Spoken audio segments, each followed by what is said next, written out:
तो दोस्तों इस वीडियो में हम बात करने वाले हैं बहुत ही इम्पोर्टेंट अपडेट्स के बारे में, जैसा कि आपने ऑलरेडी थंबनेल पे देख ही लिया है। तो सबसे पहले हम यहाँ पर बात करेंगे बैंकिंग सेक्टर की, क्योंकि बैंकिंग सेक्टर आज हमको काफ़ी ज़्यादा दबाव में देखने को मिल रहा है। आप देखिए निफ्टी बैंक जो है ऑलमोस्ट अराउंड 3.25% यहाँ पर हमको करेक्शन पे देखने को मिल रहा है। तो क्यों है इतना प्रेशर? तो यहाँ पर दोस्तों एक लेटेस्ट अपडेट मैं आपको देना चाहूँगा।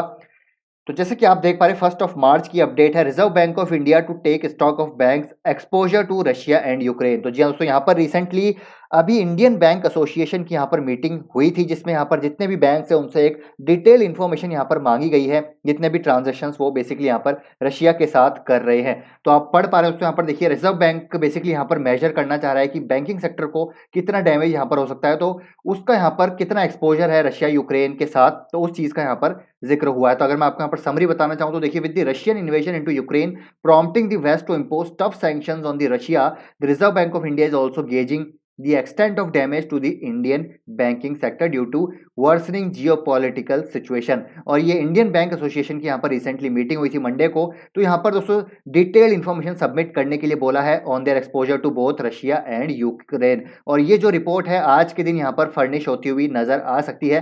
तो इसीलिए दोस्तों आप देखेंगे आज बैंकिंग सेक्टर में हमको प्रेशर देखने को मिल रहा है, जहाँ पर पता चलेगा इस रिपोर्ट के अनुसार ये जितनी भी इन्फॉर्मेशन मांगी गई है कि कितना एक्सपोजर यहाँ पर रशिया यूक्रेन के साथ है। हालांकि देखिए ट्रांजेक्शन्स की बात की जाए तो एक रिपोर्ट के अनुसार भी मैं पढ़ रहा था, एक रूटर की रिपोर्ट है, उसमें यहाँ पर बताया जा रहा है कि many Indian banks has decided not to process any transactions that are involved Russian entities due to global sanction. तो यहाँ पर अगर आप पढ़ें तो ये मूव क्यों लिया जा रहा है? The move is intended to harm Russian president Vladimir Putin ability to finance the war. तो ये जो बिजनेस रिपोर्ट है दोस्तों, इसके अकॉर्डिंग यहाँ पर ये इंटेंशन बताया जा रहा है। लेट्स सी यहाँ पर इस रिपोर्ट के अनुसार क्या आता है, और अपडेट आएगी तो आपको मैं डेफिनेटली यहाँ पर अपडेट कर दूंगा। लेकिन at this point of time banking sector काफी प्रेशर में है, और मुझे लगता है अगर आपका लॉन्ग टर्म का नजरिया है तो आपको बैंकिंग सेक्टर में दोस्तों जरूर निवेश करना चाहिए। टॉप 3 बैंक्स की अगर मैं बात करूं, एचडीएफसी, कोटक, आईसीआईसीआई बैंक, तो यहां पर आपको एक्सपोजर जरूर रखना चाहिए अगर आपका लंबे समय का नजरिया है, क्योंकि इकोनॉमी ग्रो होगी तो यहां पर बैंकिंग सेक्टर का ग्रो होना लाजमी है। और आईसीआईसीआई बैंक में आज देखिए करीब 4.25% की गिरावट है। तो इसको आप अगर आपका लंबा समय का नजरिया है तो डेफिनेटली आप फाइनेंशियल सेक्टर को यहाँ पर अपने पोर्टफोलियो में इन्वॉल्व कर सकते हैं। आईसीआईसीआई बैंक को यहाँ पर मैं कवर कर रहा हूँ, नहीं तो आप एचडीएफसी बैंक, कोटक बैंक या फिर एनबीएफसी में बजाज फाइनेंस, इनको आप ऐड कर सकते हैं। तो ये है दोस्तों बैंकिंग सेक्टर के रिगार्डिंग अपडेट। अब दूसरी हम बात करें एशियन पेंट्स की, तो एशियन पेंट्स में आज देखिए दोस्तों करीब 5.25% की भारी गिरावट देखने को मिल रही है। अब इसके पीछे यहाँ पर दोस्तों एक मेजर कारण है, वो है क्रूड ऑयल के प्राइसेस जो है लगातार बढ़ते हुए देखने को मिल रहे हैं। आप देखिए 111, यानी कि दोस्तों ऑलमोस्ट आप राउंड फिगर में बात करें तो $112 पर बैरल यहाँ पर जो है क्रूड ब्रेंट क्रूड यहाँ पर पहुंच चुका है। तो आप समझ सकते हैं कि क्रूड ऑयल के प्राइसेस अगर बढ़ेंगे तो कहीं ना कहीं एशियन पेंट्स के और जितने भी पेंट सेक्टर की कंपनी है उन पे हमको दबाव देखने को मिलेगा। तो एशियन पेंट का स्टॉक 5% से ज़्यादा गिर चुका है। तो आपका अगर लंबे समय का नजरिया है तो एशियन पेंट को आप यहाँ पर डेफिनेटली आज के दिन ऐड कर सकते हैं, क्योंकि डेफिनेटली दोस्तों हमेशा तो ये वॉर चलने वाला है नहीं। जैसे ये वॉर यहाँ पर रिजॉल्व होगा, यहाँ पर इश्यूज रिजॉल्व होंगे, तो आपको ब्रेंट क्रूड के ऑयल प्राइसेस जो है बेसिकली यहाँ पर कूल ऑफ होते हुए नजर आएंगे। और ये जैसे ही कूल ऑफ होंगे एशियन पेंट्स भी यहाँ पर आपको स्ट्रॉन्ग रिकवरी दिखाता हुआ नजर आएगा। और एशियन पेंट्स के बाद दोस्तों मोनोपोली है यहाँ पर, जैसे कि आपको पता ही है, ये यहाँ पर जितने भी ये जो है ये कॉस्ट है, ये जो इन्फ्लेशन है, इसको ऑलरेडी ये पास करने वाले हैं अपने कस्टमर्स पे। और कस्टमर यहाँ पर दोस्तों डेफिनेटली एशियन पेंट्स की जो ये प्रोडक्ट है इनको यूज करना तो छोड़ेंगे नहीं। तो सेक्टर दोस्तों एक लॉन्ग टर्म सेक्टर है, एशियन पेंट्स यहाँ पर मोनोपोली है, और ये जो प्रेशर है एक शॉर्ट टर्म अपॉर्चुनिटी है for the long term gain. तो आपको यहाँ पर एशियन पेंट्स पे जरूर अपने रडार पे रखना चाहिए, और मेरे ख्याल से यहाँ पर एक लॉन्ग टर्म सपोर्ट पे है, यहाँ पर आप इसको ऐड कर सकते हैं फॉर द लॉन्ग टर्म।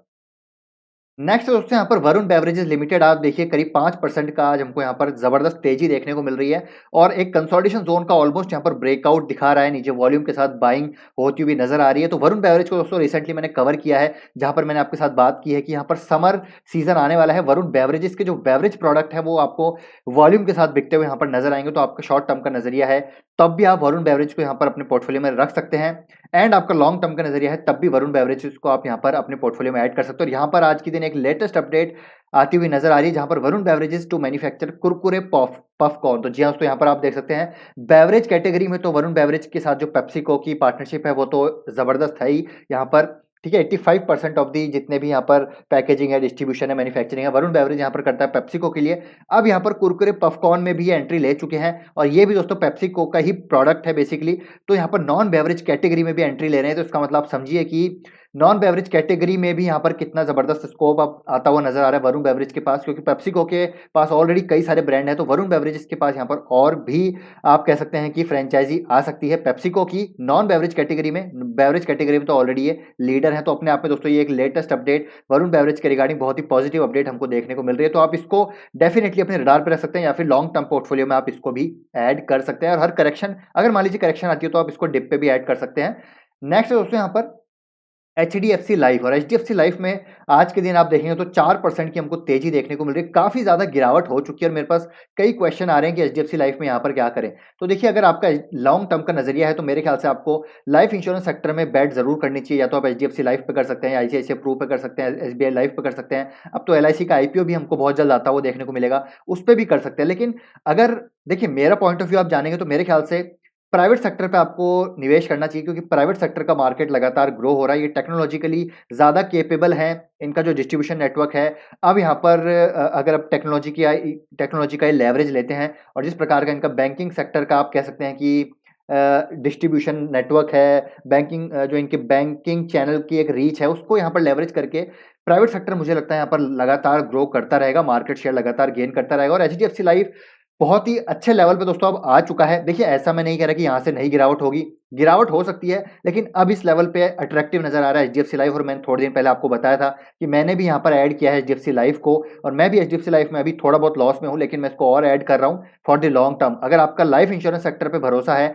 जो कि एक अंडर पेनिट्रेटेड सेक्टर है इंडिया में, तो ये डेफिनेटली यहाँ से ग्रो होगा, और एचडीएफसी लाइफ, आईसीआईसीआई प्रू जैसी कंपनीज यहाँ पर ग्रो करेंगी। तो एचडीएफसी लाइफ आप डेफिनेटली अपने पोर्टफोलियो में ऐड कर सकते हैं। अगर आपको यहाँ पर वेट करना है तब भी आप वेट कर सकते हैं, लेकिन मेरे ख्याल से अब यहाँ पर जो इसके वैल्यूएशंस काफ़ी ज़्यादा हाई थे, वो अब अट्रैक्टिव होते हुए नज़र आ रहे हैं धीरे-धीरे। नेक्स्ट हम बात करें दोस्तों मेटल सेक्टर की, जहां पर गजब की हमको तेजी देखने को मिल रही है। आप देखिए निफ्टी मेटल में आज 3.25% से ज्यादा की तेजी देखने को मिल रही है। उसके पीछे रीजन है दोस्तों यहाँ पर रशिया यूक्रेन के बीच जो एक कॉन्फ्लिक्ट चल रहा है, और जितनी भी यहाँ पर अनसर्टेनिटी जारी रहेगी, उतना यहाँ पर मेरे को लगता है मेटल सेक्टर यहाँ पर तेज रहेगा। क्योंकि जैसा कि आपको पता ही है दोस्तों, रशिया एक मेजर एक्सपोर्टर है एल्यूमिनियम और स्टील का, जो ग्लोबल मार्केट शेयर उसका काफ़ी अच्छा है, मतलब 5%, तो आई थिंक 5% से ज़्यादा स्टील में है, 6% के आसपास एल्यूमिनियम ये जो है रशिया प्रोड्यूस करता है। तो यहाँ पर अगर सप्लाई कंस्ट्रेंट रहेंगे तो कहीं ना कहीं मेटल के प्राइसेस हमको बढ़ते हुए देखने को मिलेंगे, और इंडिया जो है बेसिकली यहाँ पर एक इंडिया के पास हाइयर एक्सपोर्ट अपॉर्चुनिटीज हमको देखने को मिल सकती है। जो सप्लाई चेन प्रॉब्लम है, it could lead to higher prices of steel and aluminium. इसीलिए आप देखेंगे तो आज हिंडाल्को में करीब 6% की तेजी है, नेशनल एल्यूमिनियम में करीब 4% की तेजी है। स्टील सेक्टर में बात करें तो टाटा स्टील में 5% है, जेएसपीएल और जेएसडब्ल्यू स्टील में आप देखिए, वेदांता में देखिए, गजब की तेजी हमको देखने को मिल रही है। तो मेटल सेक्टर पर दोस्तों आप नजर रख सकते हैं, अगर आपको भरोसा है सेक्टर पे, आप अगर आपकी कॉम्पिटेंसी है कमोडिटी प्ले करने की, तो आप इस पे, मुझे लगता है मेटल सेक्टर थोड़ा और अच्छा परफॉर्म यहाँ पर करता हुआ नजर आ सकता है, क्योंकि रशिया यूक्रेन का क्राइसिस अभी तो समाप्त होता हुआ नजर नहीं आ रहा है। तो आपकी कॉम्पिटेंसी है तभी यहाँ पर जाइएगा, क्योंकि अगर जैसे ही यहाँ पर सिचुएशन सामान्य होती हुई नजर आएगी तो ये जो सेक्टर वापस भी हमको करेक्शन में दिखा सकता है। तो इसलिए अपनी कॉम्पिटेंसी के आधार पे ही इस सेक्टर में आप निवेश कर सकते हैं। तो ये है दोस्तों updates, latest update regarding the different sector, different stocks and different macro factors. तो आई होप दोस्तों वीडियो आपको पसंद आया होगा। वीडियो अच्छा लगा तो लाइक कीजिए, शेयर कीजिए, चैनल को सब्सक्राइब कर लीजिए। इसी प्रकार के बेहतरीन अपडेट्स के लिए मिलते हैं आपसे नेक्स्ट वीडियो में। Till then take care, bye bye.